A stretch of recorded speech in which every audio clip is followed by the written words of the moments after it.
Hi everyone, Kristen Kwan here, and I am joined by Ryan Renfro, our videographer and one of our directors, and also John Croissant, who is a producer here for us at News 5 WCYB. And we have been working on a special project called Hurricane Through the Hollers. So, Ryan, why don't you tell everyone, for people who have no idea, what we're working on? So this started. I don't know why I got so loud. Very nervous being on camera. This started out as kind of like the term passion project gets used too much, but that's kind of what it is. For weeks after the hurricane, we would hear all these stories about people, the perseverance, and how it really was just community members, people that we grew up with, that we knew each other really well, helping each other out over and over and over again. And it really kind of became this idea of like, man, like that is its own unique situation is probably not the right word, but to hear that story about home, and it's not necessarily the home that you and I recognize to a lot of degrees, No. because like everywhere there's division, the whole country over. So you think about that, and then all of that being put aside, it's like, wow, that really was truly something special, and I think a very special story. Yeah, and for people who don't know, you two kind of grew up together and are from the area that this project is based on. So, I mean, John, maybe you talk a little bit about, I remember when Helene happened and we were here at the station and you could not get any communication through to any of your family members at the time. No, we woke up that morning and it was just like there was nothing. Like you could not. Like I called all of my family members, could not get anyone on the phone. Like there was just like, and then no one was on the internet. Obviously, there's no internet, there's no power, there's no anything. And I literally was thinking, I said, man, I know this is going to be bad, but like, holy crap, I can't get a hold of anyone. This is crazy. And then like we worked all day because it also hit here, plenty of damage around here. So we were all I was out with you shooting that day in Elizabethton, and then while we were driving over there, I was like, I'm gonna see if I can try to call again. Did not get anything, and so like it wasn't until like several days later that like I got a message through to someone, and it was my cousin, and I was like, hey, what's going on out there? I mean, do I need to come out there? Like, what's going on? And she just sent back, do not come here. Like, it's bad. And I was like, oh no. And like, it was just like, it was crazy because the first images we saw out of it was just like, the place you grew up is just like completely gone. Like the parks you played in and went to and enjoyed, and it's just like, they're gone. Like the bridge in Spruce Pine, it's just in the river. Like it was wild. Yeah, I mean, I think it's what makes this story very interesting too, as opposed to other places that were hit hard by Helene, is just the fact that everything was gone. I mean, communication, no cell service, no internet, no power, no. I mean, when we went up there, so Helene happened, and then it was what, one Wednesday. week, Wednesday. almost a week. We went back. Me and you went up there, and they still really had hardly anything. They had Starlinks at not every fire department, but that was kind of your home base for most of your communications, your lines of communications was the fire departments that were lucky enough to have Starlinks. That's how I was able to get in touch with my dad eventually. It's like Sunday night. So yeah, with no communication with my family for, multiple days.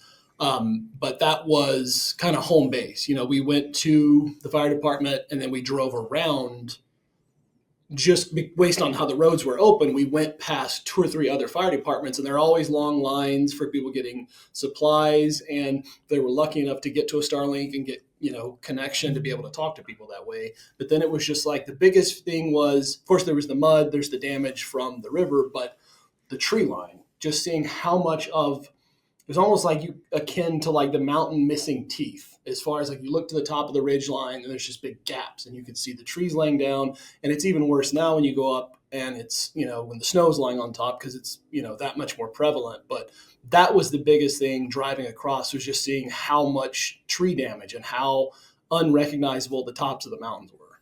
Yeah, and so I think we kind of saw that and said, gosh, you start talking to people, and it's like there are so many stories that haven't been told, and that was kind of the reason behind the project as well. Yeah, because we went out and talked to.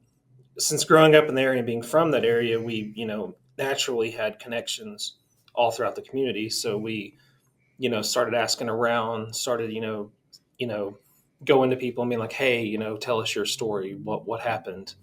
And in addition, like I mean, like even after it happened, like it's sort of connected to the Tri-Cities as well, because like after like they cut, because the trees were down everywhere, and after they got the trees, a lot of the trees cleared out of the major roadways, almost everyone I knew at some point was like, Asheville got hit, in North Carolina got hit pretty bad too, and had its own problems, but a ton of people were coming to Johnson City, were coming to like the area to get supplies and get stuff. So like that's whenever I heard from a lot of people. They would be like, hey, I'm over in Johnson City, I'm okay. We're out here getting like food, canned food, and stuff like that. So they were so like it was going. It was Johnson City and the Tri-Cities were closer to them. Like it was kind of a lifeline for a lot of these people, Yeah. and like not only that, but the just like he was, Ron was talking about, people coming together. It was just like it was really like it's kind of rough to it's kind of weird to say, but like in a way, like I feel like we talked to one county commissioner who said like this, he thinks it was almost a net positive at the end of the day, because like so many people did like pull together, and like it's going to be a long road ahead, but like people put all their stuff aside and we're just like, yeah, we got to figure this out. Yeah, I mean, I definitely think you could see so much, and even through this project, like human connection and how much people just like really banded together to help one another. And and that's a lot of places that we covered too. But so let's talk more about this documentary. It's 4 parts. Yes, 4 parts. 4 parts, and about, gosh, 20 minutes each. They all vary between like 27 to 19. You're looking at close to 90 minutes for total running time for all 4 parts. And tell us a little bit about when it airs. It's supposed to air next week, 10:30 on our Fox channel, and the following day, starting Monday through Thursday. Following day will air at noon, Tuesday through Friday, I think at 12:30. And then, of course, YouTube. Like everything will be up on YouTube, which for most people to see it that way, I feel like. Yes, and social media as well. So really excited about that. I mean, all in all, are you happy with the way it turned out? Absolutely, yeah. And there's been the most interesting thing that I've seen from this was how different people processed their trauma and how they went. Like some people are very much like water off a duck's back. They're telling you the story. They're sitting, in the safety of what is now like these buildings where we're talking, and they're kind of smiling and they're kind of like, oh, that was crazy. I watched trees fall and the river got so high. And then you have other people who are in tears as they tell you these things. So it's really interesting to see the scope of how, people process something like this and how it affects everybody differently. I definitely agree. So there's interviews with tons of people. I mean, volunteers that have been helping in the road to recovery. There's firemen who worked that night. We hear from lost people. Yeah, thought they lost people. I mean, we hear from just some of your friends that thought they lost people and what that day was like for them. We hear from county commissioners, small business owners. So there was a lot of interviews. We've been working on this since, I guess you could say since Halloween, because that Wednesday we were shooting video, but then I don't even know how many trips back.